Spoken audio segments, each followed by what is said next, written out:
Now, Rick Perry is the Secretary of Energy, and he wanted to give some coal miners a little bit of a lesson in economics.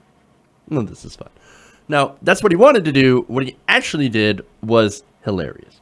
Now, during a visit to a coal-fired power plant in Morgantown, Virginia, West Virginia, Rick Perry made some very odd statements about economics, about supply and demand. Now, he said, quote, "Now here's a little economics lesson.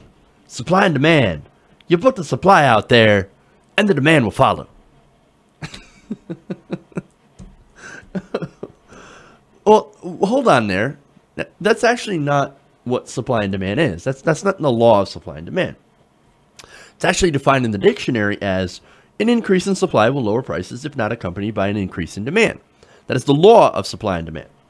And an increase in demand will raise prices unless accompanied by an increased supply. So, look, there's the facts on that, right?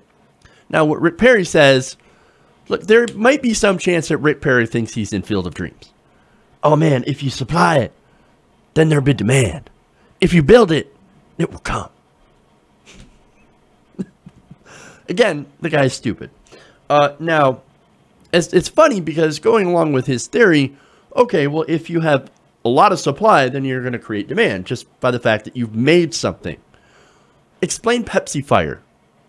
Okay, because that's something that I'm like, well, there's a supply of it, but nobody seems to want it. Because I don't know anybody that wants a cinnamon-flavored Pepsi. Look, again, that's anecdotal. Maybe there's somebody out there that wants it, but you're not going to have much demand on that, okay? I mean, whose idea anyway was it to put cinnamon in cola? That's ridiculous. It's a terrible idea. And look, that's not just my opinion. I know people that work at Pepsi, okay? And this guy that works at Pepsi is like, not even people inside the company are drinking it because they give out free samples, right? In the break room. Nobody touches it. They've got pallets of it untouched. Nobody wants that damn flavor. Not even people who work where we work, he's saying, are drinking this. So, anyway, that's a little anecdotal. That's fun. But let's get to a bigger example, one that's a little bit more representative. How about the financial crash of the 1920s, where you had a lot of people who were unemployed, where basically you had a surplus supply of labor, but no demand. You didn't have a demand for workers. That's an example of supply and demand. You have more of a supply of workers than you have a demand for those same workers. So that's supply and demand. Now, what he was talking about was not supply and demand. It was actually Shays Law of Markets. Now, Shays Law of Markets, boiled down very simply, states that production is the source of demand.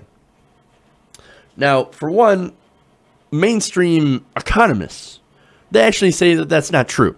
They've essentially debunked Shays Law. They're saying, no, it's actually demand that drives the supply. You actually have to demand for a demand for the product in order to have a supply. Now, so let's get into the details of what Shays Law actually means. Now, back in 1803, and this is where it comes from, French economist Jean-Baptiste Say argued that a product is no sooner created than it, from that instant, affords a market for other products to the full extent of its own value. He said basically each of us can only purchase the productions of others with his own productions, as the value we can buy is equal to the value we can produce.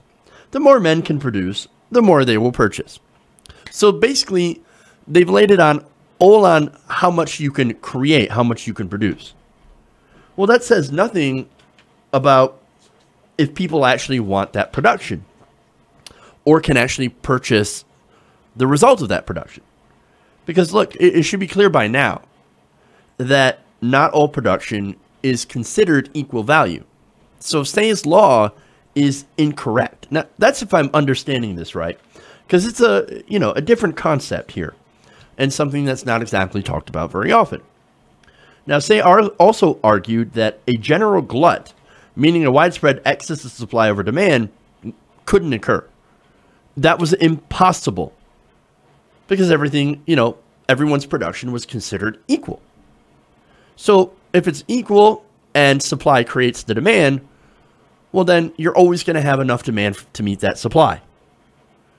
So it's impossible to have an oversupply. Well, that's not true. He said that if there are goods that were unsold, that was because other goods weren't being produced. Now, right now, it's pretty simple. I could point to a whole bunch of oversupply. For example, we have an oversupply of oil. We're in what they call an oil glut, right? And that has made oil actually incredibly cheap. That is actually following the laws of supply and demand. Natural gas has also forced down the price of oil and the price of coal, by the way. So there's no demand. So right now, we've got an oversupply of fossil fuels. We also have an oversupply of labor. That's why we don't have full employment. Because if you had full employment, then of course you would have an equal supply of labor and equal demand for labor. And that would mean full employment. Obviously, we don't have that. Okay, so since we have all these workers, as I said, it should create the demand for workers under his law. But no, it doesn't, because that's not how it works. Because companies will not hire people that they don't need. So there's the facts. That's what he's actually talking about. So with that established, now let's make fun of him. We're listening to a guy and having a report on a guy that got a D in economics at Texas A&M. But he's out there, he's in a position of power, and he's out there saying, oh, let me give you guys an economics lesson.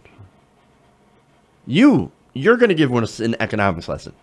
You don't even know the difference between the law of supply and demand and Shays Law, which has been debunked. Whatever, man. Whatever you say. Maybe you should go back on Dancing with the Stars. You did a little bit better there than you did at this coal company. Look, he's not only wrong, but he's being condescending. I mean, think of how dumb this is, right? He not only, again, confused Shays Law with the law of supply and demand, but he literally believes in a theory that has been debunked and doesn't make any sense. No economists agree on this. But again, it's Rick Perry. This is the guy who's in charge of watching over the nuclear weapons, by the way. Who, when he ran for president, couldn't remember the agency he wanted to get rid of. And now he is in charge of that very same agency. There's only one word I can think for it. Oops. Hey everybody, thanks for watching this video. If you want to see more like this, please hit the subscribe button below. And if you want to support truly independent progressive media, please consider becoming a patron at patreon.com/TYTNation.